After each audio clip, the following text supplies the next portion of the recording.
Congressional leaders have written a new letter addressed to Inspector General of the intelligence community on specifics of whistleblower David Grusch's congressional testimony.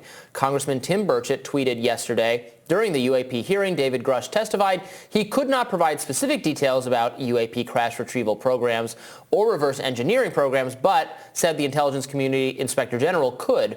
So my colleagues and I wrote to him to ask for details. Considering Mr. Grusch's testimony was under oath, we request answers to the following questions. Which intelligence community members, positions, facilities, military bases, or other actors are involved with UAP crash retrieval programs, directly or indirectly? And which intelligence community members, positions, facilities, military bases, or other actors are involved with UAP reverse engineering programs, directly or indirectly? Meanwhile, recently, Jeremy Corbell stressed the need for government transparency about UFOs in a conversation with Chris Cuomo. Let's watch.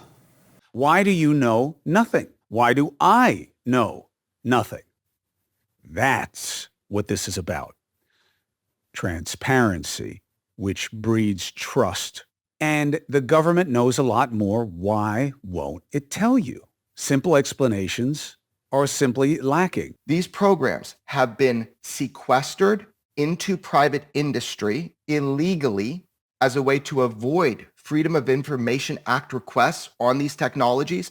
I have personally spoken with people that have gone on record with me that have worked on non-terrestrial craft, not made here on Earth, as famously said in the New York Times by Dr. Eric Davis, who was read into a UFO programs for a weapons system.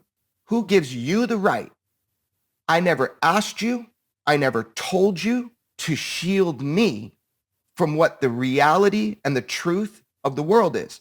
So that's where I'm coming from. And that's why public knowledge is important on this above almost anything. The only world where I can understand you hold part of this back is if it can be used to just detonate the world and to just implode it. We have a need to know. The American public and the global public have a need to know, not just a right to know. We have a need to know. And I feel a duty to find out. Bob Lazar, the most controversial figure in this whole thing, right? Because he said all of this in 1989 to George Knapp. There are factions within that do not want you to know this truth. Our representatives need to represent us. I know that's a novel idea, but that's what needs to happen.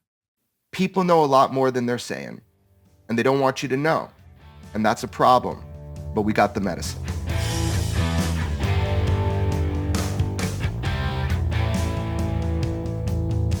So look, we have to all agree that there are people who know more. So there must be something to know. And that requires transparency.